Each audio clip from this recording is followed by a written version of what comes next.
माननीय रेल मंत्री जी। माननीय अध्यक्ष जी,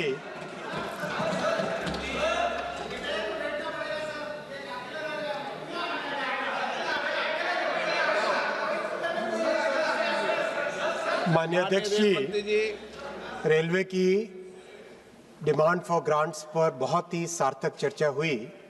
कल से करीब 200 मान्यवर सांसदों ने इस चर्चा में भाग लिया। मैं सबसे पहले आपको धन्यवाद देना चाहूंगा माननीय अध्यक्ष। नहीं, 210 से ज़्यादा 210 से ज़्यादा मान्यवर सांसदों ने इस चर्चा में भाग लिया। इसके लिए मैं सबसे पहले आपको धन्यवाद देना चाहूँगा माननीय अध्यक्ष जी। आपने एक ऐसा ऐतिहासिक काम किया है जो लोकतंत्र की परंपरा में एक मील का पत्थर साबित होगा। आपने लोकतंत्र को मजबूत किया है और सभी मान्यवर सांसद जो कि एक मान्यवर सांसद 15 लाख से लेकर 35 लाख भारत के नागरिकों को रिप्रेजेंट करते हैं, उन सभी मान्यवर सांसदों को मैं धन्यवाद देना चाहूँगा कि आपने सबने अपने अपने क्षेत्र की बात को रखा और एक सार्थक चर्चा में भाग लिया।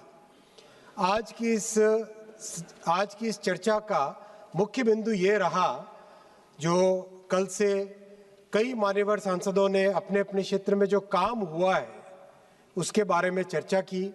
माननीय प्रधानमंत्री जी को धन्यवाद दिया और जो काम और चाहते हैं उसकी उन्होंने डिमांड की।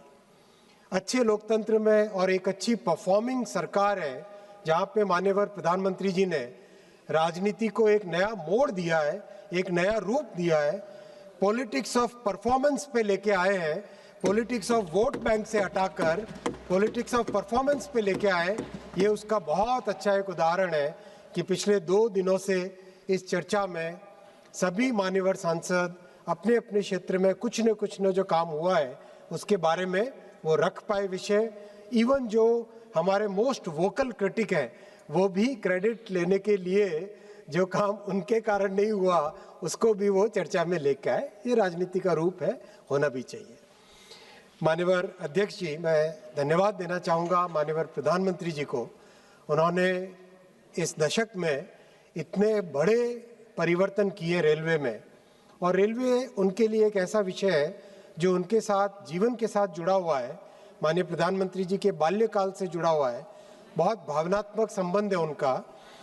ऐसे विषय के साथ माननीय प्रधानमंत्री जी जो कि बिल्कुल हर बारीकी को समझते हैं, उन्होंने इन 10 वर्षों में रेलवे के हर आयाम पे काम किया है, रेलवे के हर पॉइंट पे उन्होंने ध्यान दिया है और इसका लाभ देश को मिला है, इसका लाभ रेलवे को मिला है। आज जब बजट पे रेलवे के डिमांड फॉर ग्रांट्स पे चर्चा हो रही है तब मैं सबसे पहले माननीय प्रधानमंत्री जी को धन्यवाद देना चाहूँगा कि आज से 10 वर्ष पहले उन्होंने एक ऐसा निर्णय लिया जिसका लाभ रेलवे को आज भी मिल रहा है और भविष्य में भी मिलेगा। रेलवे बजट को जनरल बजट में जब मिलाया, जब मर्ज किया तो उसके 3 बड़े फायदे हुए। सबसे बड़ा फायदा हुआ कि रेलवे को अपने प्रोजेक्ट्स के लिए जितना यथेष्ट फंड मिलने लगा। पहले मात्र 24-25 हज़ार करोड़ और कभी मैक्सिमम मिला तो 30 हज़ार करोड़ रुपए मिलते थे। आज 2,72,000 करोड़ रुपए मिल रहे हैं। वो इसीलिए संभव हो पाया क्योंकि माननीय प्रधानमंत्री जी ने एक दूरदर्शी निर्णय लिया रेलवे बजट को जनरल बजट में मिलाने का। दूसरा उसका लाभ हुआ कि पूरे वर्ष आज कोई न कोई नए प्रोजेक्ट सैंक्शन हो रहे हैं, कोई न कोई नई ट्रेन चालू हो रही है, नए स्टॉपेजेस घोषणा हो रही है और आरंभ हो रहे हैं, नई टेक्नोलॉजी आ रही है जो कि पहले पूरे वर्ष नहीं होके केवल रेलवे के बजट के समय होते थे, यानी वर्ष भर इंतज़ार करना पड़ता था और बजट के समय में उसकी घोषणा होती थी। अब उसके बजाय पूरे के पूरे वर्ष में इसका लाभ मिल रहा है। और तीसरा बड़ा लाभ हुआ है, एक ट्रांसपेरेंसी आई है, बहुत ट्रांसपेरेंसी आई है। आज हर एक प्रोजेक्ट को एक आईटी सिस्टम के थ्रू मॉनिटर किया जाता है। जनरल बजट में मर्ज होने के कारण चाहे नीति आयोग हो, चाहे फाइनेंस मिनिस्ट्री हो, हर एक जगह उसका प्रॉपर मॉनिटरिंग होती है, तो उसका बहुत बड़ा बेनिफिट मिला है। तो मैं मानता हूँ कि जो भी मान्यवर सांसद इस पॉइंट को आज और कल में रेज किए थे, वो इस विषय को समझें कि इसके बेनिफिट कितने हुए हैं और उस बेनिफिट के साथ कई कई वर्षों तक इसका लाभ देश को मिलेगा, ये भी हमें समझने की बात है। माननीय अध्यक्ष महोदय, ये जो रिकॉर्ड एलोकेशन हुआ है बजट का 2,78,000 करोड़ रुपए का 26-27 फाइनेंशियल ईयर के लिए, और उसका लाभ करीब करीब हर राज्य को मिलेगा। हर राज्य में रिकॉर्ड एलोकेशन बजट का हुआ है रेलवे के डेवलपमेंट का।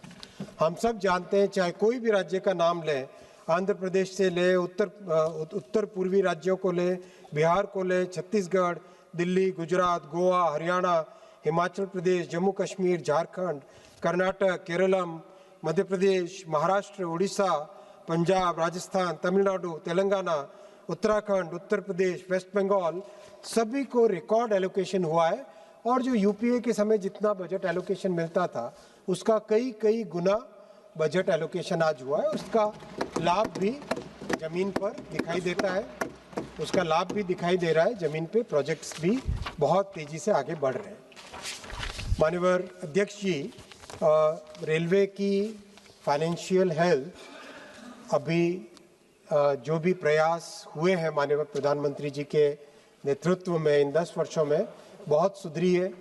सबसे पहली बात ये कि जो पहले अकाउंट्स की एक क्रिएटिविटी होती थी, वो न होके अब एकदम ट्रांसपेरेंट तरीके से अकाउंट्स आज पब्लिश किए जाते हैं, क्योंकि जनरल बजट में ये मर्ज हो चुका है।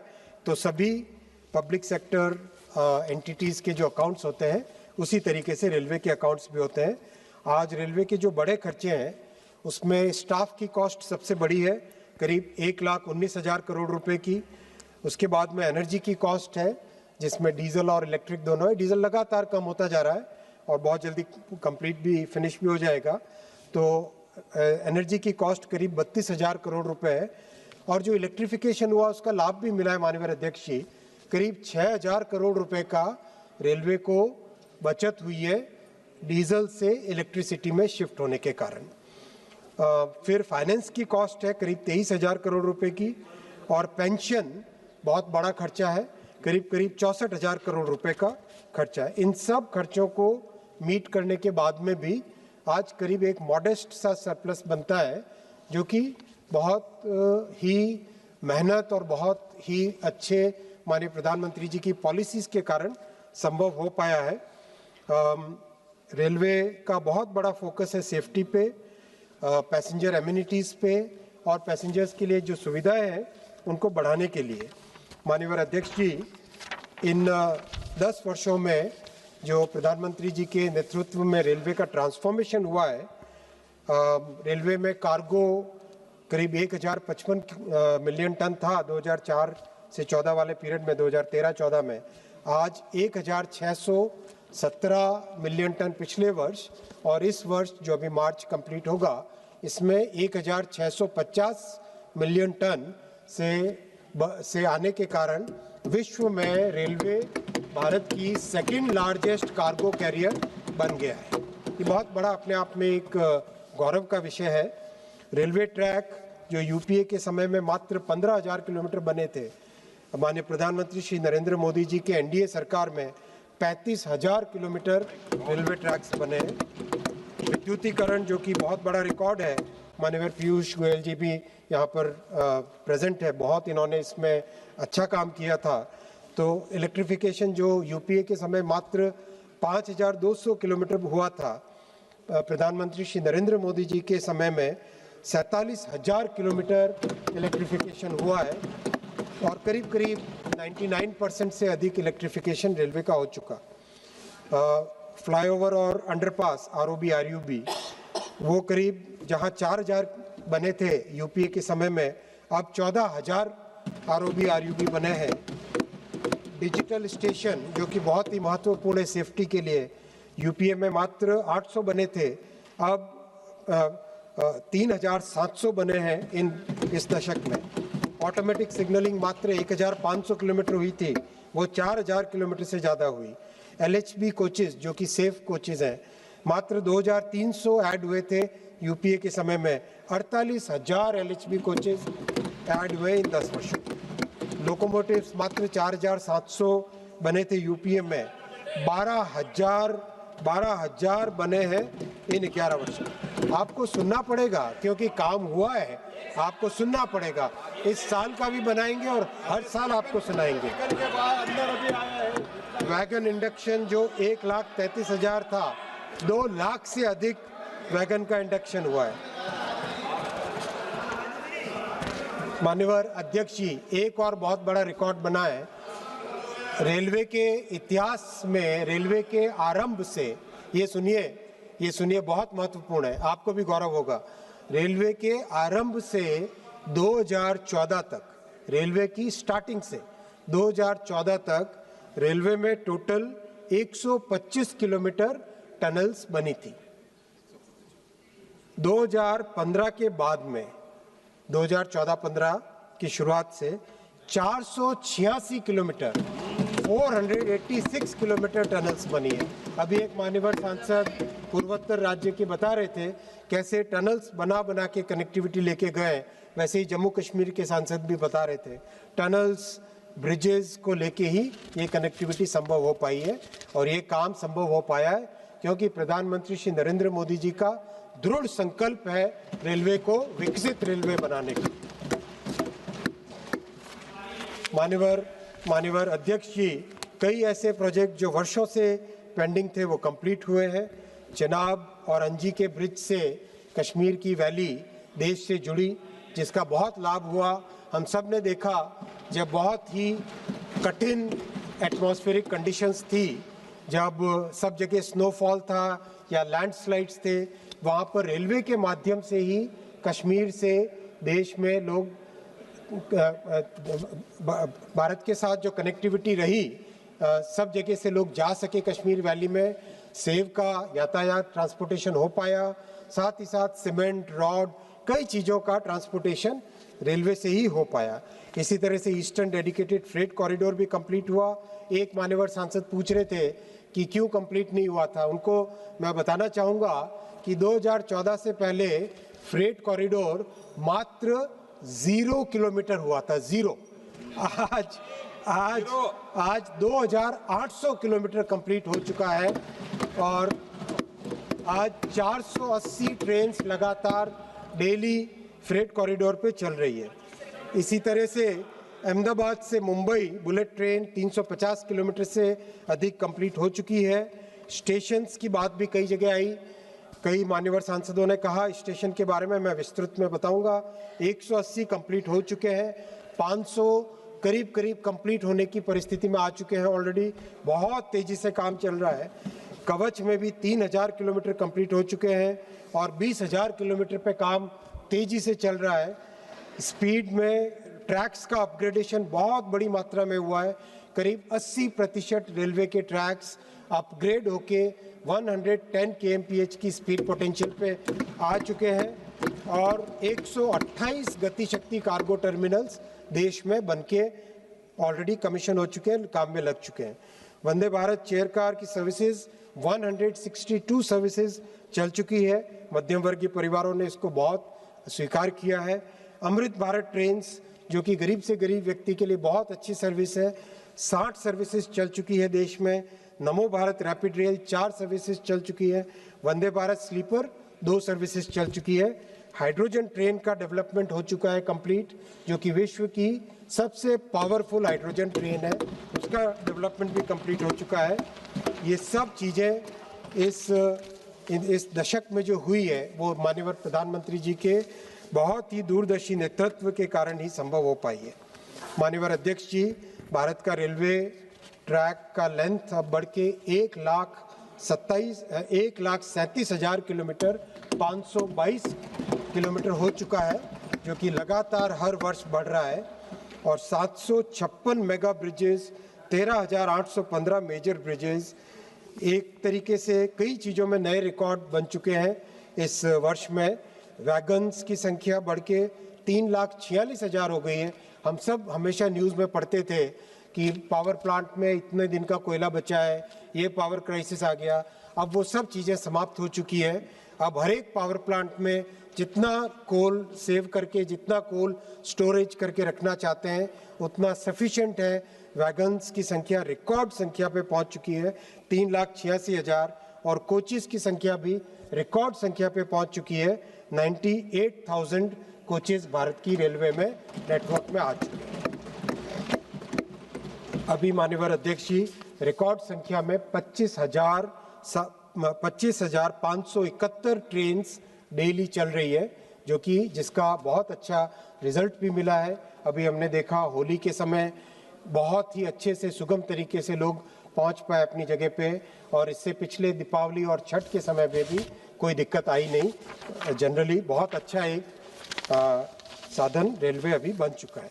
माननीय अध्यक्ष जी, सेफ्टी पे भी बहुत अधिक फोकस है, और सेफ्टी के जो चारों मेजर कंट्रीब्यूटर्स हैं, ट्रैक्स का मेंटेनेंस, लोकोमोटिव्स, वैगन्स और कोचेस का मेंटेनेंस, जो ट्रेनिंग की प्रैक्टिसेस और नई टेक्नोलॉजी लाना, इन चारों पे लगातार फोकस देके एकदम मेटिकुलस प्लानिंग करके हर एक इंसिडेंट के रूट कॉज में जाकर उसको अगर टेक्नोलॉजी से सॉल्व करना है, ट्रेनिंग से सॉल्व करना है, या प्रोसेस को चेंज करके सॉल्व करना है, इसमें से कोई भी इन तीनों तरीकों से सॉल्व करके आज माननीय अध्यक्ष जी एक्सीडेंट्स में करीब 90% कमी आ चुकी है। लेकिन इससे भी ज़्यादा प्रयास और करने हैं, और ये प्रयास लगातार चलते रहेंगे, जिससे कि सेफ्टी में विश्व के सभी विकसित देशों के समकक्ष भारत भी खड़ा हो सके, वैसा प्रयास लगातार चलता रहेगा। सेफ्टी में इन्वेस्टमेंट भी बहुत अच्छा है, करीब 1,20,000 करोड़ रुपए का सेफ्टी में इन्वेस्टमेंट है। माननीय अध्यक्ष जी, कई मान्यवर सांसदों ने कवच के बारे में यहाँ पर टिप्पणी की। मैं उसके बारे में बहुत स्पष्ट तौर पे बताना चाहूँगा कि कवच को national automatic train protection system 2020 में घोषित किया गया। इससे पहले कि अगर हमें जानना ज़रूरी है, क्योंकि जब यूपीए की सरकार थी, तब यूपीए की सरकार के समय एक एसीडी के नाम से टेक्नोलॉजी लाई गई थी, ऑटोमेटिक कोलिजन डिवाइस के नाम से एक टेक्नोलॉजी लेके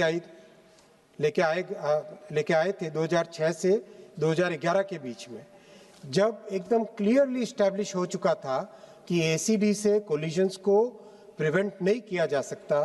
फिर भी माननीय ममता जी, जो कि तत्कालीन रेलवे मिनिस्टर थी 2011 में, उन्होंने फिर भी एसीडी को इम्प्लीमेंट करने का डिक्लेयर किया, और उन्हीं की ही सरकार के समय, यूपीए की सरकार के समय ही रेलवे के टेक्निकल लोगों ने डिक्लेयर कर दिया था कि एसीडी एक फेल्ड टेक्नोलॉजी है, और उसको अबैंडन कर दिया गया था।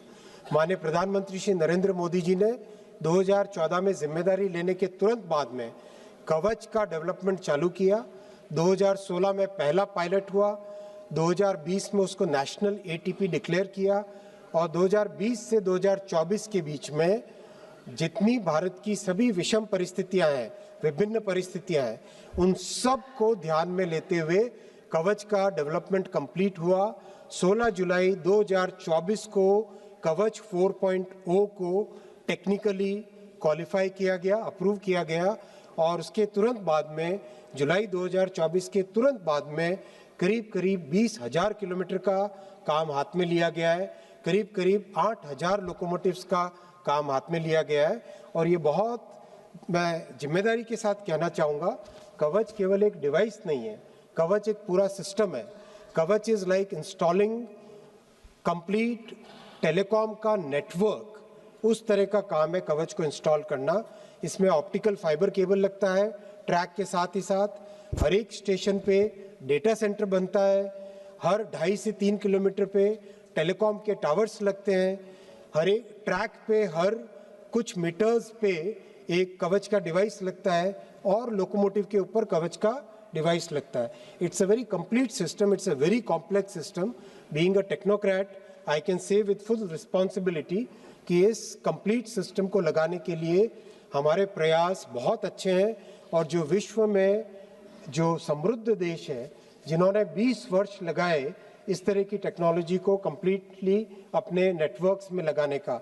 उससे बहुत कम समय में भारत में ये टेक्नोलॉजी सब जगह लगने का पूरा काम तेजी से चल रहा है।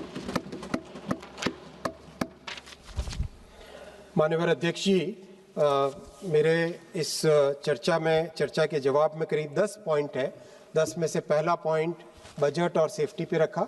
दूसरा पॉइंट माननीय अध्यक्ष जी मैं रखना चाहूँगा जो हमारे एनडीए सरकार का और विशेषकर माननीय प्रधानमंत्री श्री नरेंद्र मोदी जी का हमेशा से संकल्प रहा है, गरीब से गरीब परिवार के जीवन में खुशियाँ लाना और हर वंचित वर्ग को उनका अधिकार दिलाना। ये माननीय प्रधानमंत्री श्री नरेंद्र मोदी जी की राजनीतिक विचारधारा है और ये भारतीय जनता पार्टी की और ये एनडीए सरकार की सबसे मूल पॉलिटिकल थॉट है और इसी थॉट पे हर काम होता है। और रेलवे भी गरीब की सवारी है, मध्यम वर्ग की सवारी है और ये मैं आपको बहुत स्पष्ट तौर पे बताना चाहूँगा कि कई मान्यवर सांसदों ने एक फॉल्स नैरेटिव क्रिएट करने की कोशिश की। आज मैं स्पष्ट तौर पे बताना चाहूँगा कि रेलवे में जनरल कोच का जो फॉल्स नैरेटिव कई मान्यवर सांसदों ने उठाने की कोशिश की वो एकदम गलत है। आज भी रेलवे में जनरल कोच और स्लीपर कोच 70% है टोटल कोचेस की संख्या का, 70% है। एक मान्यवर सांसद ने पूछा कि आपने 2 वर्ष पहले डिक्लेयर किया था कितने कोच जनरल के लगाए। मैं आपको एकदम स्पेसिफिक जवाब दूंगा। 2024-25 में 1250 एक्स्ट्रा जनरल कोच लगाए। जो नॉर्मल ट्रेन में 2+2 नॉर्मल जो लगते हैं उसके अलावा 1250 एक्स्ट्रा जनरल कोच लगाए।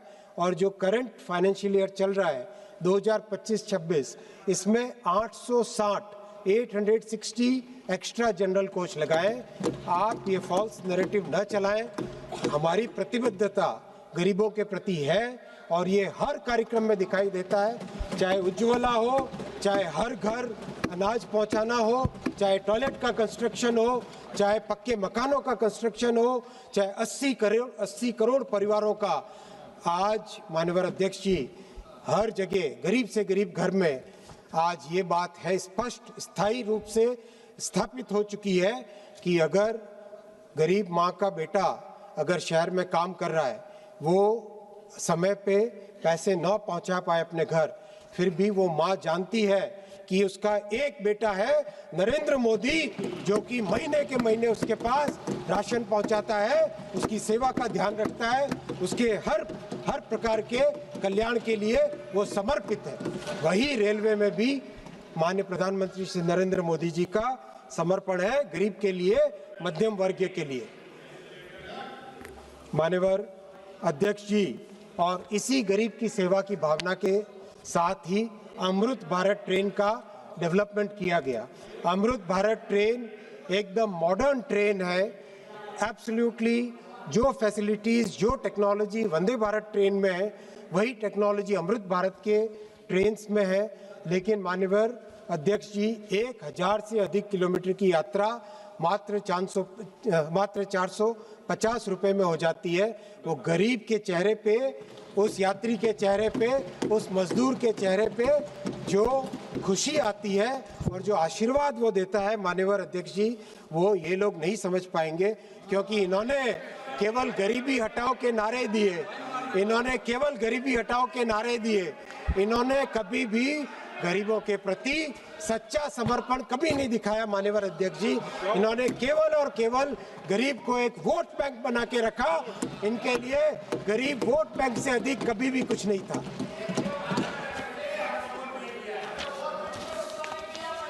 मान्यवर अध्यक्ष जी, इसके साथ ही साथ आज मैं आपके सामने ये भी रखना चाहूँगा, आपके समक्ष ये भी रखना चाहूँगा कि अभी 60 सर्विसेज जो अमृत भारत की चल रही है, उसके साथ ही साथ 133 अमृत भारत ट्रेन्स का मैन्युफैक्चरिंग ऑलरेडी चल रहा है, जो देश के हर गरीब परिवार के लिए बहुत बड़ा वरदान साबित होगा। कितने राज्य इससे बेनिफिटेड हुए हैं। अभी जहाँ से भी चालू हुई है, चाहे बंगाल से हो, चाहे असम से हो, चाहे केरल से हो, चाहे तमिलनाडु से हो, हर जगह से अमृत भारत जहां भी चालू हुई है, सब ने जी भर के आशीर्वाद माननीय प्रधानमंत्री जी को दिया है। माननीय अध्यक्ष जी, वंदे भारत ट्रेन्स भी बहुत ही अच्छी इस्टेब्लिश हो गई है। आज हर एक मान्यवर सांसद जब भी मिलते हैं, चाहे यहाँ पे अपने भाषण में कभी कभी वो विरोध करते हैं, चाहे उसका क्रिटिसिज्म करते हैं, लेकिन जब मिलते हैं तब उनको चाहिए वंदे भारत ट्रेन। वही डिमांड वही करते हैं। तो कभी कथनी एक और करनी एक, तो क्या करें। लेकिन वो कहते हैं ना, एक वो शेर है ना कि वो कत्ल भी करे तो चर्चा नहीं होती, हम आप भी भरे तो हो जाते हैं बदनाम। माननीय अध्यक्ष जी, ये विपक्ष का ऐसा ही रवैया है। अच्छा है, ऐसा ही रवैया हमेशा बना रहे और अपने स्थान पे कायम रहे तो अच्छा है। माननीय अध्यक्ष जी, साथ ही साथ वंदे भारत स्लीपर भी स्टार्ट हो गई है, और जो अभी तक जितना फीडबैक आया है, पहली ट्रेन हावड़ा से असम के बीच में, गुवाहाटी के बीच में चली है। मैं डेली उसका फीडबैक लेता हूं पैसेंजर्स से। माननीय अध्यक्ष जी, बहुत ही सेटिस्फेक्शन के साथ कहना चाहूँगा कि उस ट्रेन की टेक्नोलॉजी तो हम सब ने देखी होगी। जब हमने टेस्टिंग के दौरान 3 ग्लास पानी के रखे और उसके ऊपर 1 ग्लास और पानी का रखा, और गाड़ी 180 की स्पीड पे दौड़ रही थी, 3 ग्लास पानी के, उसके ऊपर 1 और ग्लास पानी का, लेकिन ना तो पानी हिलता है न ग्लास गिरती है, ट्रेन 180 की स्पीड से दौड़ती है। ये एक मान्यवर सांसद जो आज अभी नहीं है यहाँ पर, टीएमसी के मान्यवर सांसद कह रहे थे ना कि जापान में जब जाते हैं पानी का ग्लास हिलता नहीं है। वो शायद भारत में ट्रैवल नहीं करते ट्रेन से, इसीलिए उनको पता नहीं है। लेकिन अगर वो भारत में भी ट्रैवल करते, वो वैसे एलिटिस्ट हैं, लेकिन वो अपने आप को राजनीति करने के लिए गरीबों की बात करते हैं, है उनका एलिटिस्ट रूप ही है केवल। तो वो ट्रेन भी बहुत अच्छी सक्सेसफुल हो गई है। 50 और ट्रेन का मैन्युफैक्चरिंग हो रहा है। साथ ही साथ 238 ट्रेन मुंबई के लिए फुल्ली डोर क्लोजिंग की एक मान्यवर सांसद ने उठाया, तब विषय फुल्ली डोर क्लोजिंग वाली 238 ट्रेनों का निर्माण कार्य आरंभ हो रहा है। साथ ही साथ करीब 200 नई मेमू ट्रेन्स का भी उसका नया नाम इंटरसिटी देंगे, क्योंकि मेमू तो एक टेक्निकल नाम है, main line electrical multiple unit. चूंकि वो 2 शहरों को जोड़ने वाली ट्रेन है, शॉर्ट डिस्टेंस कम्यूटर ट्रेन है, ग्लोबली उसको कम्यूटर ट्रेन बोलते हैं, उसको इंटरसिटी के नाम से जाना जाएगा। 200 नई मेमू ट्रेन का निर्माण कार्य भी आरंभ कर रहे हैं। माननीय अध्यक्ष जी, जो गरीबों के लिए, मध्यम वर्गीय परिवारों के लिए जो समर्पण है, वो समर्पण एक और तरीके से दिखाई देता है। जब भी देश में कोई फेस्टिवल आता है, और हमारे देश में तो 12 महीने में 13 त्यौहार होते हैं, तो ऐसे में स्पेशल ट्रेन्स चलाने का बहुत अच्छे प्रयास और बहुत ही सक्सेसफुल प्रयास हुए हैं। जब यूपीए की सरकार थी, तब मात्र 2000-2500 स्पेशल ट्रेन्स चल पाती थी पूरे वर्ष में, मात्र 2000-2500। माननीय अध्यक्ष जी, मैं आपके समक्ष रखना चाहूँगा कि 2000-2500 का जो यूपीए का समय था, उससे बढ़ाकर 2023-24 में 40,000 एक्स्ट्रा ट्रेन्स चलाई गई। और इस साल तो 2025-26 में माननीय अध्यक्ष जी, already as on today 71,000 special trains चल चुकी है। दीपावली और छठ के टाइम में 12,383 स्पेशल ट्रेन्स चली थी, और अभी होली के समय ऑलरेडी 1,538 स्पेशल ट्रेन्स चल चुकी है। माननीय अध्यक्ष जी, जो 10 वर्षों पहले कोई भी सांसद या पूरे देश भर से ये होता था कि रेक दो, कोचेज नहीं होते थे, लोकोमोटिव्स नहीं होते थे, आज परिस्थिति एक ऐसी अच्छी आ चुकी है कि सफिशिएंट नंबर में स्पेशल ट्रेन्स चला पा रहे हैं, जिसका हमको जो गरीब से गरीब व्यक्ति है उसकी ट्रैवल, हर मध्यम वर्गीय परिवार की ट्रैवल आज उसके कारण सुगम हो चुकी है। इसके साथ ही साथ माननीय अध्यक्ष जी, गरीबों के और मध्यम वर्गीय परिवारों के मदद के लिए 75 स्टेशंस पे होल्डिंग एरिया बनाने का, जैसे हमने न्यू दिल्ली स्टेशन के सामने होल्डिंग एरिया का एक अच्छा एग्जाम्पल देखा, तो 75 स्टेशंस पे होल्डिंग एरिया बनाने का काम बहुत तेज़ी से अच्छी स्पीड से चल रहा है। और साथ ही साथ नई पैसेंजर, नई मेमो, नई EMU, ये ट्रेन्स करीब करीब 1231 ट्रेन्स नई इंट्रोड्यूस हो चुकी है, जो कि आप सब देख ही रहे हैं, करीब करीब हर महीने नई ट्रेन्स देश भर में इंट्रोड्यूस हो रही है। ये सब गरीबों के लिए और मध्यम वर्गीय परिवारों के लिए है। और सबसे बड़ी बात मैं रखना चाहूँगा कि भारत में जो गरीबों के लिए, मध्यम वर्गीय परिवारों के लिए ट्रैवल अफोर्डेबल रहे, इसके लिए माननीय प्रधानमंत्री श्री नरेंद्र मोदी जी रेलवे के पैसेंजर्स को 60,000 करोड़ रुपए की सब्सिडी आज दे रहे हैं। 60,000 करोड़ रुपए की सब्सिडी दे रहे हैं। एक मान्यवर सांसद महोदय ने पूछा था कि मुंबई की इनकम का, तो मैं उनको जानकारी देना चाहूँगा, मुंबई में 3,000 करोड़ रुपए की सब्सिडी रेलवे, भारत सरकार देती है रेलवे के ट्रैवल को अफोर्डेबल रखने के लिए। 3,000 करोड़ रुपए की। देश भर में 60,000 करोड़ रुपए की सब्सिडी दी जाती है, जो कि बहुत बड़ा कंसेशन है। करीब करीब 45% कंसेशन हर एक यात्री को मिल रहा है। और ये बहुत ही बड़ा, हमारे जो पड़ोसी देश हैं, पाकिस्तान, बांग्लादेश और श्रीलंका, उससे भी सस्ती भारत की टिकट्स हैं, जबकि भारत की रेलवे बहुत अच्छी क्वालिटी की हो चुकी है। अगर हम यूरोप और जापान से कंपेयर करें, तो यूरोप और जापान में भारत से 20 गुना अधिक रेलवे के टिकट्स हैं। और आज जो भारत की वंदे भारत ट्रेन्स हैं, अमृत भारत ट्रेन्स हैं, और उसकी स्पीड भी वो कंपेरेबल है यूरोप से। और इस तरह से, और अब आने वाले समय में जापान से भी बुलेट ट्रेन की कंपेरेबल हो जाएगी। तो माननीय अध्यक्ष जी, ये दूसरा विषय था कि रेलवे गरीब की सवारी है, मध्यम वर्ग की सवारी है, और गरीबों के लिए समर्पित है, मध्यम वर्गों के लिए समर्पित है। माननीय अध्यक्ष जी, मैं तीसरे विषय पे आऊँगा। आज कई मान्यवर सांसदों ने रेलवे में नौकरी का विषय उठाया। मैं बताना चाहूँगा कि इन 10 वर्षों में 5 लाख नौकरियां दी है। प्रधानमंत्री श्री नरेंद्र मोदी जी ने रेलवे में 5 लाख नौकरियां दी है। और अभी 1,43,000 नौकरियां अभी दी जा रही है माननीय अध्यक्ष जी।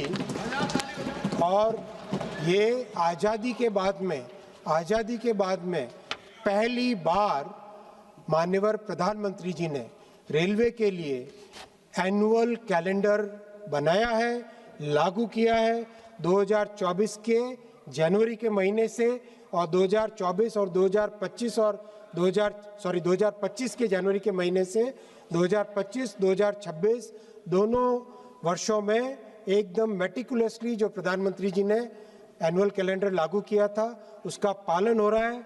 और आज 150 शहर में 15 भाषा में 3,60,00,000 कैंडिडेट्स एकदम ट्रांसपेरेंट तरीके से रेलवे की परीक्षाओं में भाग ले रहे हैं। और आज उनको 1,43,000 नौकरियां रेलवे दे रहा है। और कहीं पे कोई कंप्लेंट ना आए, इसके लिए वॉर रूम की व्यवस्था की गई है। देश में कहीं से भी कोई भी छोटी से छोटी भी कंप्लेंट आती है, तुरंत मेरे पास तक उसका एस्केलेशन होता है, और कोई भी उसमें कमी नहीं रखे। ये व्यवस्था रेलवे के एग्ज़ाम्स में की गई है, और उसका फीडबैक भी सब जगह से लिया गया है। उसका फीडबैक भी बहुत अच्छा आया है। माननीय अध्यक्ष जी, आज इस व्यवस्था के कारण सभी कैंडिडेट्स के लिए, हर वर्ग के कैंडिडेट के लिए नई अपॉर्चुनिटीज़ बनी है। और जो कैंडिडेट रेलवे में पहले यूपीए के समय में 5-5 वर्षों में एक बार एग्ज़ाम होता था, तो कई छात्र उनकी एज बार हो जाती थी, आउट ऑफ एज हो जाते थे। आज उन सबको मौके मिल रहे हैं। उनके लिए फास्टर रिक्रूटमेंट प्रोसेस है, ट्रेनिंग का फास्ट प्रोसेस हो गया है, अपॉइंटमेंट का प्रोसेस फास्ट हो गया है, और एग्ज़ाम की एक सर्टेनिटी हो गई है। माननीय अध्यक्ष जी, इसका हमारे युवाओं को बहुत लाभ मिल रहा है, और ये पक्की नौकरी बहुत इसका लाभ मिल रहा है। माननीय अध्यक्ष जी, मैं अब चौथे विषय पे आऊँगा, टेक्नोलॉजी पे और मेक इन इंडिया। माननीय मंत्री जी, मोदी सरकार में सब काम पक्के हो रहे हैं, टेंशन क्यों ले रहा चंद्रशेखर? माननीय सदस्य, पीछे तक आवाज क्लियर आ रही है? आ रही है ना? ठीक। डायरेक्ट माननीय अध्यक्ष जी, नहीं, माननीय अध्यक्ष जी, आ रहा है? ठीक है।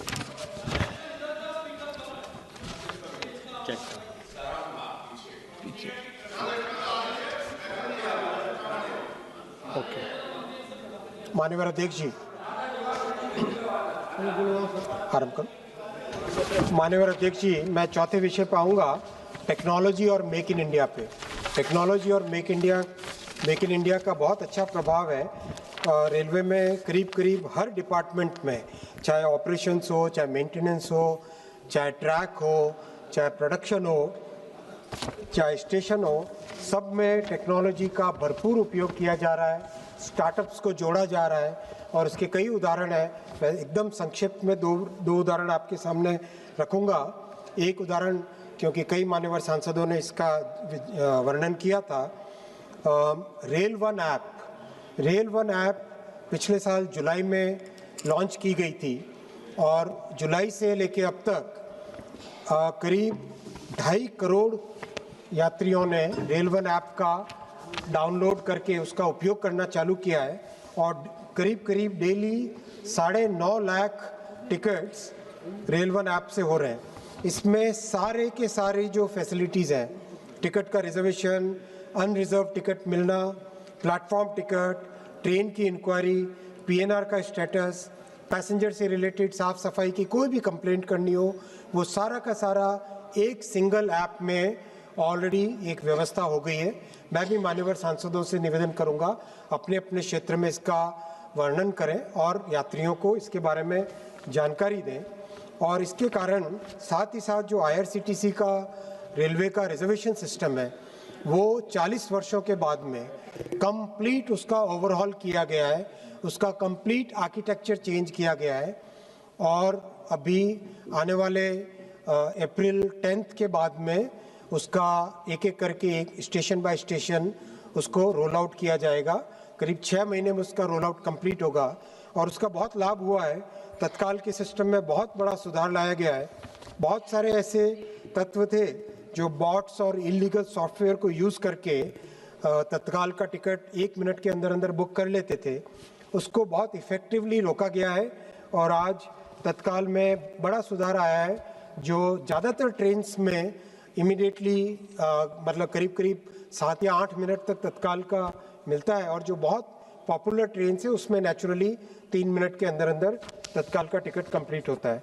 साथ ही एआई कैमरास लगाए जा रहे हैं जिससे कि हाथी हो, बाघ हो और भी दूसरे जानवर, उससे सेफ्टी हो सके। आईओटी, एआई और एमएल बेस्ड मेंटेनेंस देश भर में लाई जा रही है। माननीय अध्यक्ष जी, प्रधानमंत्री श्री नरेंद्र मोदी जी ने जब मेक इन इंडिया कार्यक्रम शुरू किया था, उसमें रेलवे ने भी भाग लिया और मैं आपके समक्ष आज ये रखना चाहूँगा, बहुत ही गर्व की बात है देश के लिए। आज रेलवे का एक्सपोर्ट 24,000 करोड़ रुपए पार कर चुका है और उसमें और भी गौरव की बात यह है कि Germany, USA, Australia, Canada, France, UK, Mexico, Spain, Switzerland, Italy, New Zealand, इस तरह के देशों को भारत से रेलवे के एक्सपोर्ट्स होने लगे हैं और ये केवल शुरुआत है। आने वाले समय में जिस तरह से प्रधानमंत्री जी का मेक इन इंडिया का फोकस है, वो बहुत ही देश के लिए लाभकारी होने वाला है। माननीय अध्यक्ष जी, मैं 5वें विषय पे आऊँगा, स्टेशन के बारे में। कई मान्यवर सांसदों ने ये प्रश्न उठाया कि रेलवे के स्टेशन का डेवलपमेंट और तेज कैसे किया जाए।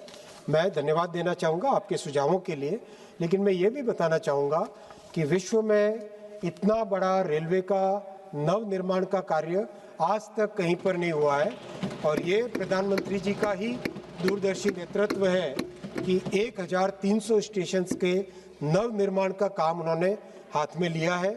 180 स्टेशन बन चुके हैं, कंप्लीट हो चुके हैं। करीब 500 स्टेशन ऐसे हैं जो कंप्लीशन के स्टेज पे आ चुके हैं और बहुत तेज़ी से काम चल रहा है। माननीय अध्यक्ष जी, सभी मान्यवर सांसद बहुत ही सम्मानित हैं, बहुत अच्छे विद्वान हैं। सभी समझते हैं कि रेलवे में ऑपरेशन जब यानी ट्रेन चल रही है, जब ट्रैफिक चल रहा होता है, उस टाइम में सेफ्टी का बहुत ध्यान रखना होता है। विश्व में बाकी जो देश हैं वहाँ पर जब भी रेलवे के स्टेशन का पुनर्निर्माण का काम हाथ में लेते हैं तो ट्रैफिक को एकदम बंद कर देते हैं। कई ऐसे एग्जाम्पल्स हैं जिसमें 8-8 वर्षों तक रेलवे स्टेशन को बंद रखा गया जब उसका पुनर्निर्माण किया गया। ये 1300 स्टेशंस की रीडेवलपमेंट का काम टोटल 6 वर्षों का है। इसमें 2 वर्ष करीब 2.5 वर्ष हुए हैं अभी तक, और इसमें बहुत तेज़ी से काम चल रहा है। सेफ्टी का ध्यान रखा जा रहा है, बहुत प्राइमरी फोकस है सेफ्टी का ध्यान रखा जाए ताकि किसी भी पैसेंजर को या किसी को भी आने जाने वाले व्यक्ति को इसमें कोई हानि न हो। ये सब ध्यान रखते हुए काम किया जा रहा है और इसमें बहुत ही अच्छी प्रोग्रेस है। एक माननीय सांसद ने प्रयागराज की बात कही, उन्होंने कहा कि कई प्रधानमंत्री आए। मैं उनको पूछना चाहूँगा कि अगर इतने प्रधानमंत्री आए तो क्यों किसी प्रधानमंत्री ने, कांग्रेस के किसी प्रधानमंत्री ने प्रयागराज स्टेशन का नवनिर्माण करने का काम हाथ में नहीं लिया? क्या उनके पास कोई जवाब है?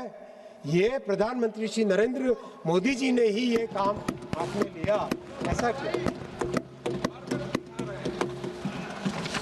हमारे टीएमसी के सांसद महोदय अभी सब जा चुके हैं, उनको जवाब सुनने का तो हिम्मत भी नहीं है, क्योंकि उन्हें क्या मतलब है डेवलपमेंट से, वो तो विकास के विरोधी हैं। वो तो एक ऐसी पार्टी है जो बंगाल के विरोध में और पब्लिक के विरोध में और विकास के विरोध में उनकी सारी राजनीति रहती है।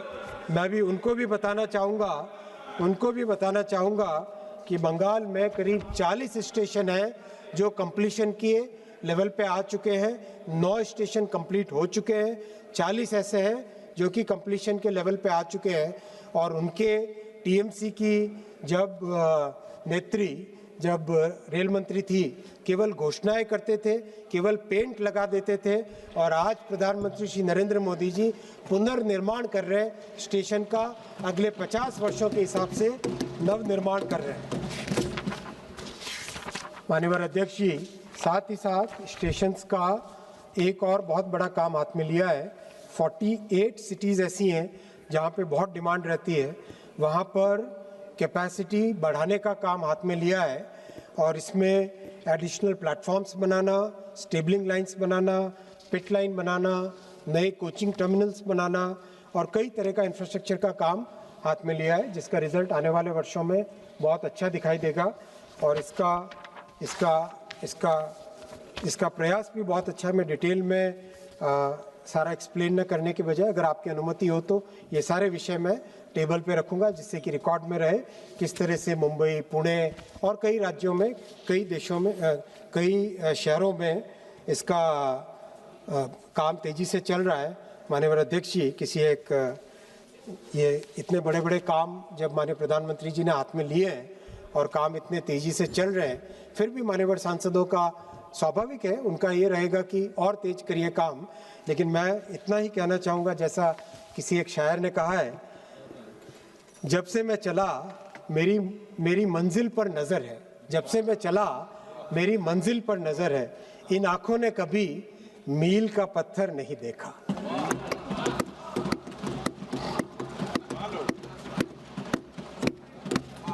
आज मंत्री जी बहुत शायर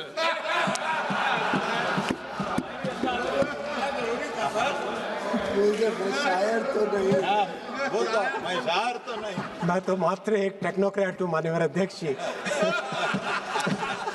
शायरी तो ये सदन ने सिखा दी।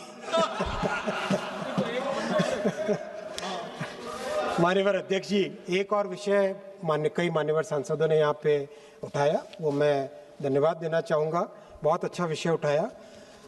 आज़ादी के बाद में पहली बार प्रधानमंत्री जी ने एक ऐसा मेथोडिकल तरीके से रेलवे के नेटवर्क को डेवलप करने का काम हाथ में लिया, जो प्रधानमंत्री गति शक्ति पोर्टल है, उस पोर्टल के माध्यम से, जिसमें देश भर के, पूरे देश के कंप्लीट उसका जियो मैप बनता है, जियो स्पेशल मैप है, उसमें कंप्लीट रेलवे नेटवर्क को मैप करके जहाँ से भी डिमांड आती है, शहर है, गांव है, इंडस्ट्री है, पावर प्लांट है, जहाँ से भी डिमांड आती है, उसका पूरा एक साइंटिफिक तरीके से स्टडी की गई और 1.5 साल लगे उस स्टडी को करने में।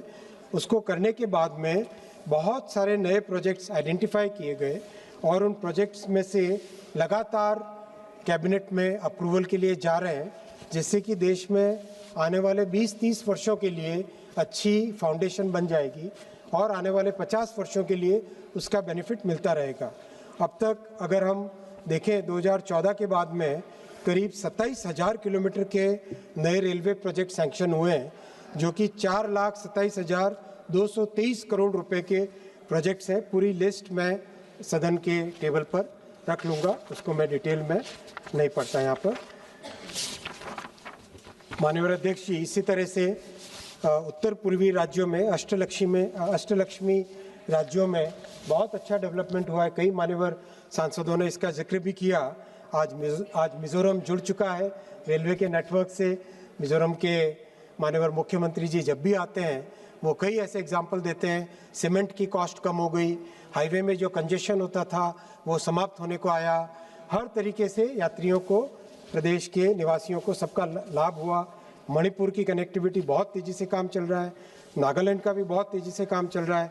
मेघालय में कुछ समस्या है, माननीय मुख्यमंत्री जी से निवेदन भी किया है कि वो तैयार करें लोगों को, लेकिन काम चालू नहीं हो पाता है वहाँ पे। सिक्किम में भी बहुत तेज़ी से काम आगे चल रहा है और ओवरऑल देश के कोने कोने में जो काम चल रहा है वैसा ही काम नॉर्थ ईस्टर्न स्टेट में भी चल रहा है। माननीय अध्यक्ष जी, मैं छठे विषय पे आऊँगा। छठे विषय में हमारे देश की जो सांस्कृतिक विरासत है, मैं उसका वर्णन करना चाहूँगा। किस तरह से भारत की सांस्कृतिक विरासत को कांग्रेस ने हमेशा भुला दिया था। एक तरीके से एक इन्फीरियोरिटी कॉम्प्लेक्स लाने का प्रयास रहता था। जो भी भारत का पर्व है, जो भी भारत की भाषा है, या जो भी भारत की वेशभूषा है, उस पे कांग्रेस के समय में एक तरीके से एक हीन भावना से देखा जाता था। लेकिन जब से प्रधानमंत्री श्री नरेंद्र मोदी जी ने देश की जिम्मेदारी संभाली, उन्होंने सबसे पहले प्राथमिकता दी भारत की संस्कृति पे, भारत के त्योहारों पे, भारत के भाषाओं पे। और आज उसका परिणाम है कि हर डिपार्टमेंट, चाहे टूरिज्म डिपार्टमेंट हो, चाहे रेलवे डिपार्टमेंट हो, चाहे शिक्षा हो, हर एक डिपार्टमेंट में एक तरीके से एक बड़ा परिवर्तन आया है, जिससे कि भारत के प्रति जो पुरानी हीन भावना कांग्रेस ने रखने की असफल प्रयास था, मैकॉले के समय से कांग्रेस की ही भावना चली आ रही थी, वो प्रयास सफल हो नहीं पाए थे। उसको भी प्रधानमंत्री जी ने परिवर्तन करने का एक बहुत अच्छा काम हाथ में लिया है। उसी काम को आगे बढ़ाने के लिए आने वाले 2 वर्षों 3 वर्षों में जो बड़े कुंभ होने वाले हैं, नासिक में, उज्जैन में, हरिद्वार में, राजमुंद्री में और कुंभकोणम में, उन सब के लिए बहुत अच्छे प्रयास किए जा रहे हैं। बहुत करीब हर एक के डिटेल्ड व्यवस्था की गई है, सबके लिए मास्टर प्लान बनाए गए। जैसे नासिक है तो नासिक में नासिक रोड, देवलाली, ओढ़ा, खेरवाड़ी, कस्बे सुकेने, इन सब स्टेशंस के लिए विशेष प्रयत्न किए जा रहे हैं। 17 नए आरओ भी बन रहे हैं, 19 नए अंडरपासेस बन रहे हैं, कई जगह डबलिंग हो रही है, कई जगह ऑटोमेटिक सिग्नलिंग का काम हो रहा है। ओवरऑल बहुत सारा काम हो रहा है। वैसे ही उज्जैन के लिए Pingleshwar station, Vikramnagar station, Chintamani Ganesh, Naikhedi railway station, फिर उज्जैन फतेहाबाद चंद्रावतीगंज की डबलिंग, इंदौर और उज्जैन को मिलाकर एक सेंट्रल कंट्रोल सेंटर बनाना, इस तरह से बहुत सारे काम हाथ में लिए हैं। हरिद्वार के लिए भी, हरिद्वार के स्टेशन को, हरिद्वार की कैपेसिटी को उत्तराखंड से भी और उत्तर प्रदेश से भी कंप्लीट उसकी कनेक्टिविटी को आगे बढ़ाने का काम हाथ में लिया है। गोदावरी पुष्करम के लिए राजमुंद्री, गोदावरी, कोवूर, इन स्टेशंस पे बहुत सारा काम हाथ में लिया है। कुंभकोणम महामहम के लिए जो कि तमिलनाडु में है, उसके लिए भी बहुत सारे काम हाथ में लिए हैं। एक नया स्टेशन बनाया जा रहा है उसके लिए, तिरुनागेश्वरम, और कुंभकोणम स्टेशन के लिए भी बहुत सारे काम हाथ में लिए। तो एक तरीके से जितना प्रयास हो सके भारत की संस्कृति को, भारत के गौरव को, जो हमारा हजारों वर्षों का जो हमारा इतिहास है, जिस इतिहास को पहले मुगलों ने और उसके बाद में अंग्रेजों ने और उसके बाद में कांग्रेस ने जो जो जो जो जो भुलाने की कोशिश की, उसको फिर से रिवाइव करना और भारत फिर से वही समृद्ध देश बने, वही सशक्त देश बने और वही भारत माता की जय और भारत माता के जयकारे देश भर में लगे, वो दिन बहुत जल्दी आएगा। माननीय प्रधानमंत्री श्री नरेंद्र मोदी जी 2047 तक भारत को वही वैभव दिला के रहेंगे। ये संकल्प उन्होंने हाथ में लिया है और इसी संकल्प के लिए सभी हम काम कर रहे हैं। मैं 7वां विषय आऊँगा, थोड़ा कड़वा विषय है माननीय अध्यक्ष जी, क्योंकि कई सांसदों ने ये आरोप लगाया, जवाब देना जरूरी है और जिनको जवाब सुनना था उनमें से आधे तो घर हाउस छोड़ के जा चुके हैं और जैसे आगे परिस्थितियाँ आने वाली है शायद वो परमानेंटली भी यहाँ से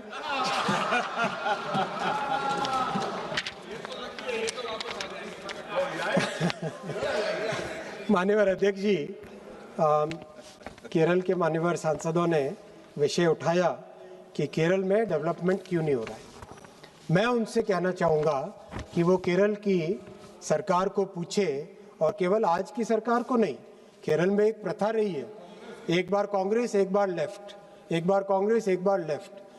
तो जो 25-25 वर्षों से काम नहीं हो पा रहा है, छोटे से लैंड एक्विजिशन को भी ये सरकारें नहीं हो पाती है, उनके लिए मैं कहना चाहूँगा ये कम्युनिस्ट कांग्रेस पार्टी की सरकारें केरल में चल रही है, कम्युनिस्ट कांग्रेस पार्टी की सरकारें चल रही है। ये सीसीपी की सरकार है। उन दोनों पार्टियों के बीच में एक गठजोड़ है, एक अंडरस्टैंडिंग है कि डेवलपमेंट नहीं होने देना है, डेवलपमेंट बिल्कुल नहीं होने देना है। और मैं आंकड़ों के साथ कहूँगा, हमको 476 हेक्टेयर लैंड चाहिए, बहुत ज़्यादा लैंड नहीं है, 476 हेक्टेयर लैंड चाहिए रेलवे के प्रोजेक्ट्स के लिए। मात्र 65 हेक्टेयर लैंड, 14% लैंड एक्वायर किए। और उसके बाद में प्रश्न पूछते हैं यहाँ पर कि रेलवे के प्रोजेक्ट्स क्यों नहीं होते। भाई, रेलवे के प्रोजेक्ट्स करने के लिए हमारा फेडरल स्ट्रक्चर है, संविधान है, संविधान के तहत जमीन, land is a state subject, so you have to provide the land, you have to help the central government in acquiring land, then only the railway projects can be taken forward. उसमें आप क्यों नहीं मदद करते। भारत सरकार की तरफ प्रधानमंत्री श्री नरेंद्र मोदी जी ने रिकॉर्ड बजट दिया है, लेकिन आप भी एक कदम आगे बढ़ाएं, तभी जाके कुछ काम हो पाएगा।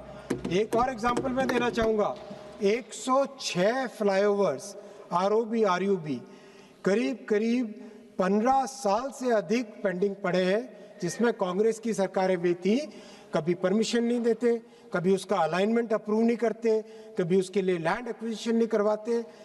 अध्यक्ष जी, is this the way Congress and left will keep the people of Kerala away from development? And then they ask the question, I request through you honourable speaker sir that the state governments, the current state government and the past state governments of Kerala, they have to be held accountable for the anti-development work, anti-development attitude they have shown. And same is the case in Tamil Nadu. Same is the case in Tamil Nadu. In Tamil Nadu, out of the 4,326 hectare land which is required for railway projects, only 24% land has been acquired by the state government. And then they say that why the railway projects are not being done. Railway projects can be done only when the state government, only when the state government acquires land. Honorable Speaker sir, I'll give very specific example. Tindivanam Tiruvannamalai new line, 71 kilometers, out of 276 hectare land, only 33 hectare land has been acquired. You are partner there. Attiputtu Puttur new line, out of 189 hectare, 0 hectare land acquired, 0. Mannargudi Pattukottai line, out of 196 hectare, 0 land acquired, 0. In Tanjavur Pattakottai line, out of 152 kilometer, out of 152 hectare, 0 land acquired, 0. Honorable Chairman, Honorable Speaker, sir, if this is the attitude of the government of Tamil Nadu and the government of Kerala, then how the people will get justice? That is my question to the honorable MPs who were trying to raise this point. I'll now come to West Bengal, and I wish the TMC MPs would have been present here. Honorable Speaker, sir, I am giving facts. Honorable Speaker, sir, Honorable Speaker, sir, पश्चिम बंगाल की fascist सरकार ने माननीय अध्यक्ष जी, मैं बहुत जिम्मेदारी के साथ कह रहा हूं, पश्चिम बंगाल की फासिस्ट सरकार ने पश्चिम बंगाल के साथ बड़ा अन्याय किया है। उनके पश्चिम बंगाल में 60 ऐसे प्रोजेक्ट है रेलवे के, जो पश्चिम बंगाल की सरकार ने, फासिस्ट सरकार ने, विकास विरोधी सरकार ने उसको रोक के रखा है, उसको आगे नहीं आने देते, उसके लिए जमीन नहीं रहने देते, और वो घुसपैठियों के लिए मदद करते हैं, तुम घुसपैठियों के लिए मदद करते। माननीय अध्यक्ष जी, मैं आपको स्पेसिफिक एग्जांपल दूंगा। एक मान्यवर सांसद जो अभी उपस्थित नहीं है, सौगतदा, उन्होंने कहा कि कोलकाता की मेट्रो का डेवलपमेंट क्यों नहीं हुआ। मैं उनको बताना चाहूंगा, 40 साल में 1972 से लेकर 2014 तक मात्र 28 किलोमीटर का काम किया तत्कालीन सभी सरकारों ने मिलकर।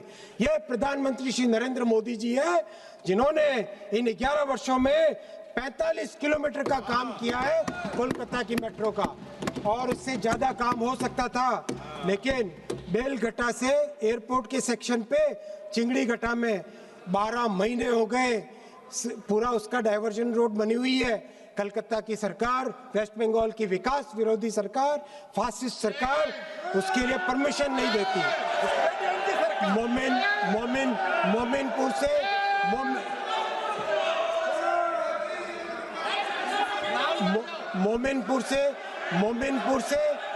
मोमिनपुर से एस्प्लेनेड की माननीय अध्यक्ष जी, अगर मैंने कोई माननीय अध्यक्ष जी इसी टीएमसी की माननीय अध्यक्ष जी रिपोर्ट से निकाल दिया है, माननीय मंत्री जी को भी आग्रह कर दिया है। माननीय अध्यक्ष जी, रिपोर्ट से निकाल दिया है, माननीय मंत्री जी को भी आग्रह कर दिया है। माननीय अध्यक्ष जी, मैंने अगर कोई असंसदीय शब्द इस्तेमाल किया है तो कृपया उसे एक्सपंज कीजिएगा, लेकिन टीएमसी की महुआ मोइत्रा, माननीय अध्यक्ष जी, टीएमसी की महुआ मोइत्रा जी ने अपने मेडन भाषण में फासिज्म की व्याख्या की थी, तो वो आज फासिस्ट सरकार अगर स्वयं है तो कहने में शर्म नहीं आनी चाहिए हमें। माननीय अध्यक्ष जी, मोमिनपुर से एस्प्लेनेड 3.5 वर्षों से परमिशन नहीं है। बारानगर से बरकपुर एनओसी नहीं दिया है। न्यू बरकपुर से बारासात लैंड एक्विजिशन नहीं किया है। सॉल्ट लेक से हल्दीराम तक उन्होंने परमिशन नहीं दी है। 99 फ्लाईओवर्स का कंस्ट्रक्शन पेंडिंग है। माननीय अध्यक्ष जी, ये विकास विरोधी सरकार पश्चिम बंगाल की है, और पश्चिम बंगाल की जनता उस विकास विरोधी सरकार को उखाड़ फेंकेगी।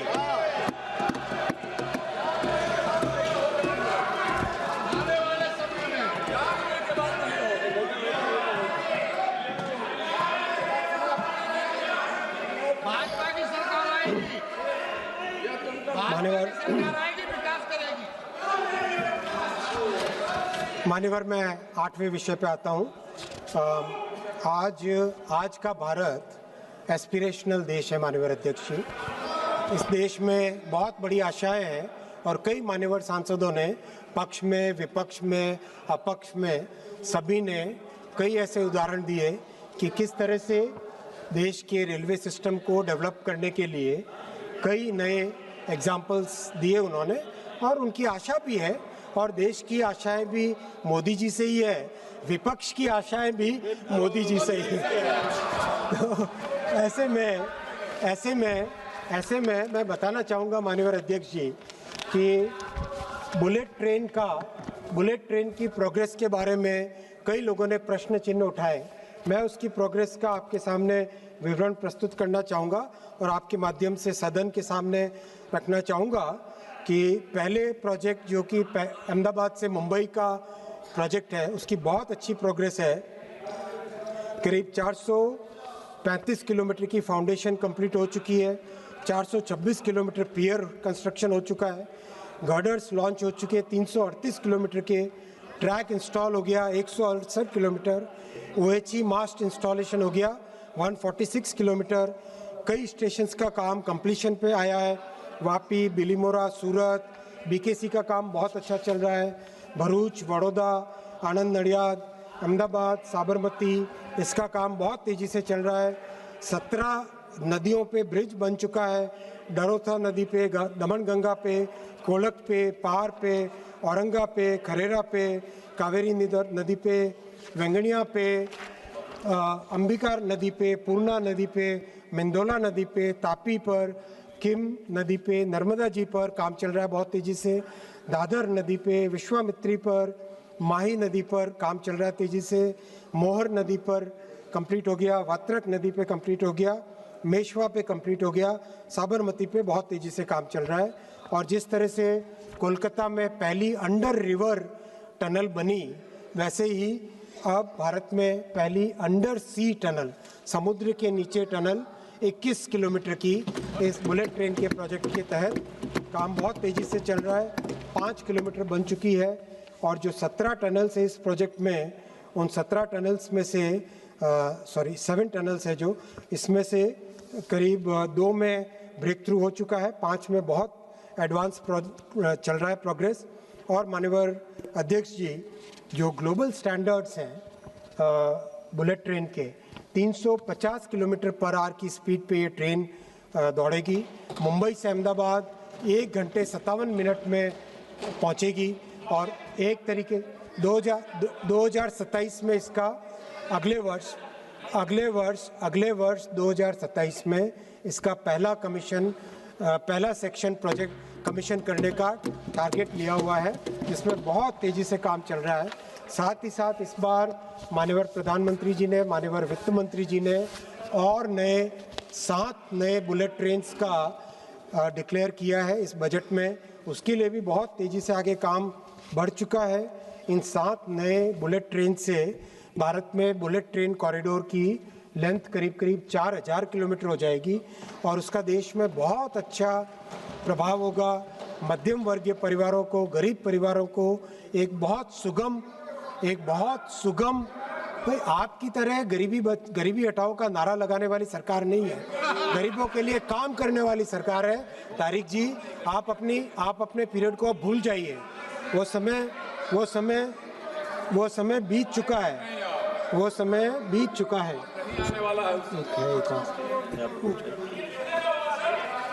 एक सेकंड, चलो, वो समय बीत चुका है।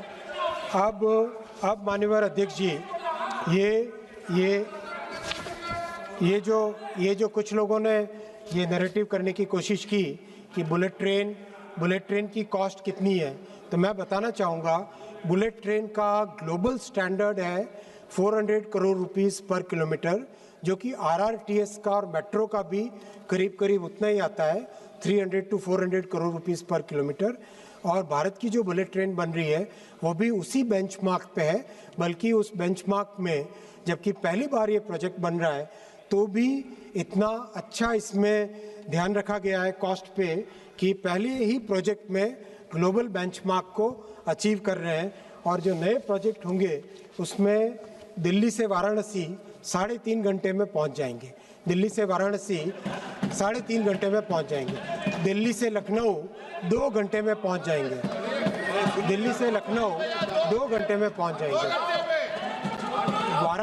वाराणसी से, अरे भाई 2 मिनट सुन लो, मैं आपका भी बता रहा हूँ, आपका भी बता रहा हूँ। वाराणसी से पटना 1 घंटे से कम समय में पहुंच जाएंगे। अध्यक्ष जी, मुंबई और पुणे प्रैक्टिकली दोनों मर्ज हो जाएंगे। 48 मिनट्स में मुंबई से पुणे की जर्नी होगी। 48 मिनट्स में मुंबई से पुणे। पुणे से हैदराबाद, माननीय अध्यक्ष जी, पुणे से मोदी जी की सरकार ही करेगी। आप वहीं बैठे रहोगे और हम लोग काम करते जाएंगे। आप चिंता मत करना, मोदी जी की सरकार ही ये सब काम करके देगी। माननीय अध्यक्ष जी, पुणे से हैदराबाद 2 घंटे की जर्नी रहेगी। पुणे से हैदराबाद 2 घंटे की, हैदराबाद से बेंगलुरु 2.5 घंटे की जर्नी हो जाएगी। और हैदराबाद से चेन्नई वाया अमरावती 3.5 घंटे की जर्नी हो जाएगी। और अध्यक्ष जी, अरे भाई हम ही करेंगे, हम ही करेंगे, आप नहीं करोगे, हम ही करेंगे। माननीय अध्यक्ष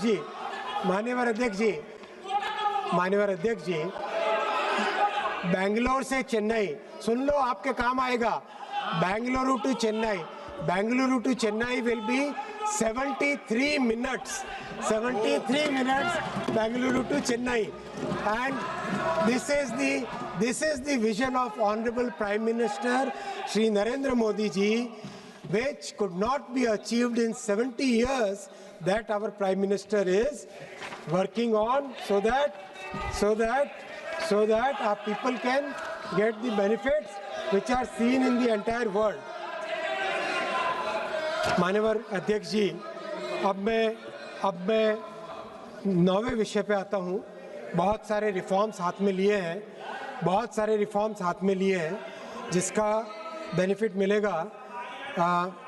जो सबसे बड़ा रिफॉर्म हाथ में लिया है, माननीय अध्यक्ष जी, मैं बहुत जिम्मेदारी के साथ कहना चाहूँगा, 1947 में भारत आज़ाद हुआ। 2047 में विकसित भारत का संकल्प प्रधानमंत्री जी ने रखा। लेकिन 1947 में आज़ादी के बाद में भी, वैसे आप सही कह रहे हो, आप क्या सही कह, समाजवादी पार्टी के लोगों ने पहली बार कोई सही बात कही है। 2014 के बाद में गरीबों की अगर किसी ने सुनी तो वो नरेंद्र मोदी जी ने सुनी। और इसीलिए जनरल कोच की सफाई ओरिजिन से डेस्टिनेशन के पूरी जर्नी में ध्यान रखने के लिए बहुत बड़ा रिफॉर्म हाथ में लिया है। और हर जोन में 4 ट्रेन्स जो लॉन्ग डिस्टेंस की है उनको पायलट बेसिस पे लिया गया है, जिसमें ओरिजिन से लेके डेस्टिनेशन तक, आरंभ से लेके यात्रा समाप्त होने तक पूरी ट्रेन, चाहे फर्स्ट क्लास हो, सेकंड क्लास हो, थर्ड एसी हो, स्लीपर हो या जनरल क्लास हो, हर कोच में सफाई का पूरा अभियान किया जाएगा और लगातार साफ किया जाएगा। ये बहुत बड़ा अभियान, बहुत बड़ा रिफॉर्म हाथ में लिया है। जो समाजवादी पार्टी के मान्यवर सदस्य कह रहे थे, बात सही है। 2014 के बाद में ही उस गुलामी की मानसिकता से आज़ादी मिली है।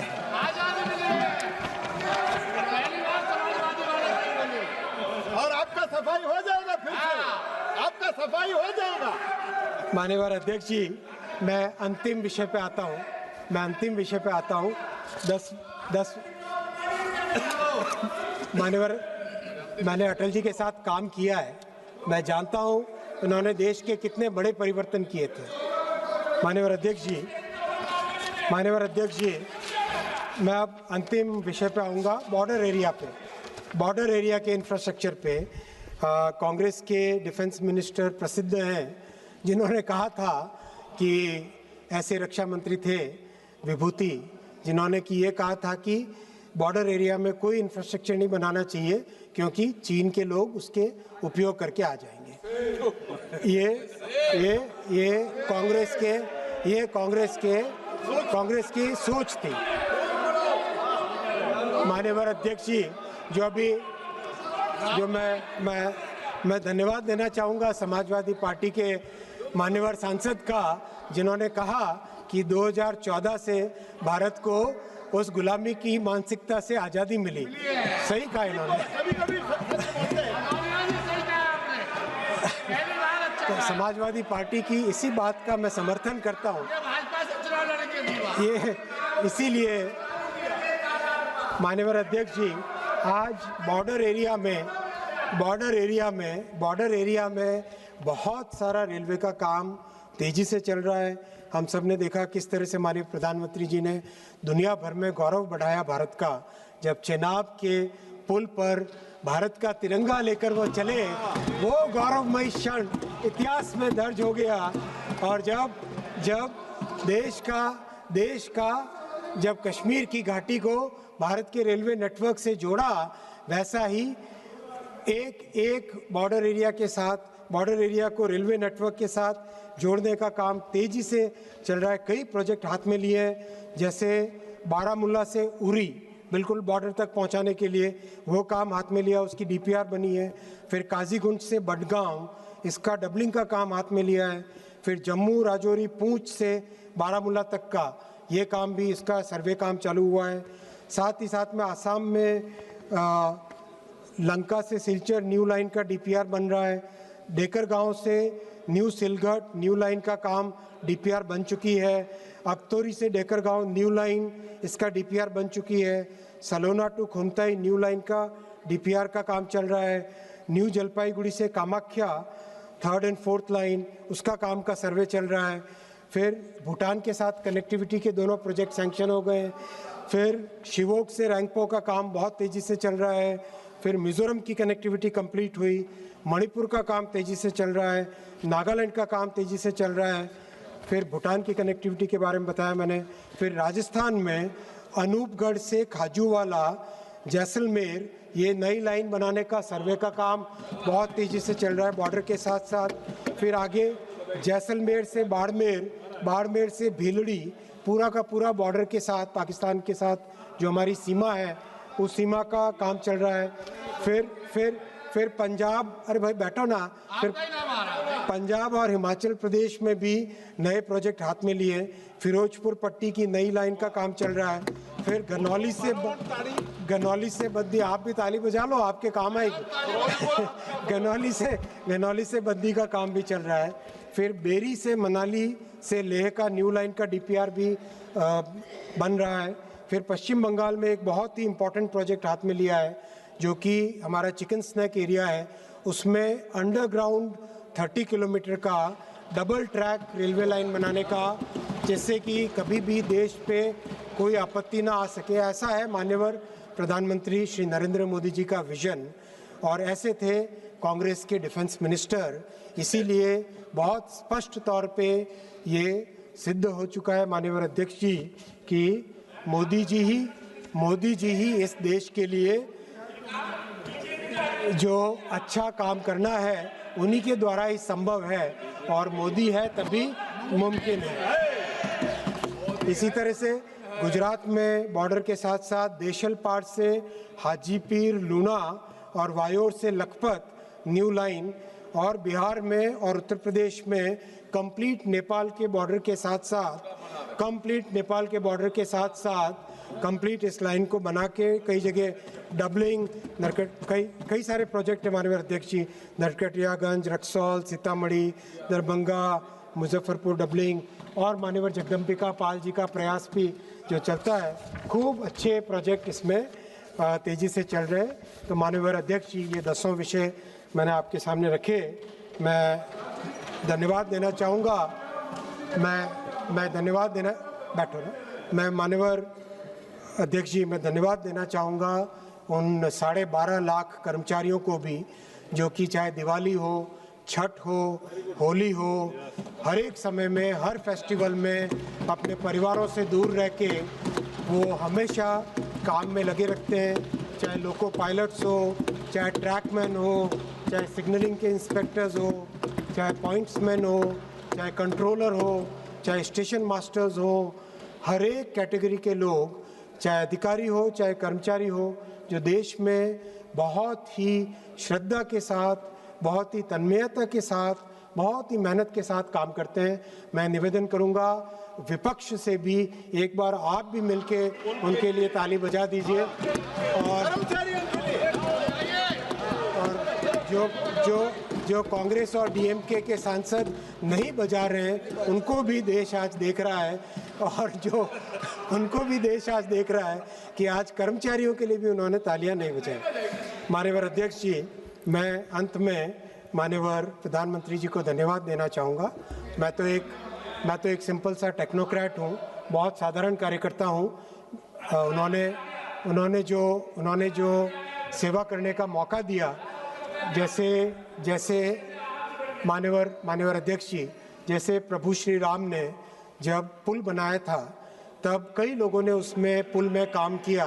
एक छोटी सी गिलहरी भी थी जिस गिलहरी ने अपना छोटा सा योगदान दिया। मैं तो अपने आप को जो विकसित भारत का जो पुल बन रहा है, जो विकसित भारत का, समृद्ध भारत का, एक सशक्त भारत का जो पुल बन रहा है, उसमें एक छोटी सी गिलहरी का रूप अदा कर रहा हूँ। और जो आप समय दे रहे हैं, जो आपने ये काम दिया, प्रधानमंत्री जी ने ये मौका दिया, इसके लिए मैं बहुत बहुत धन्यवाद देना चाहता हूँ। माननीय अध्यक्ष जी, आपका बहुत धन्यवाद। बहुत बढ़िया, बहुत सुंदर, बहुत सुंदर।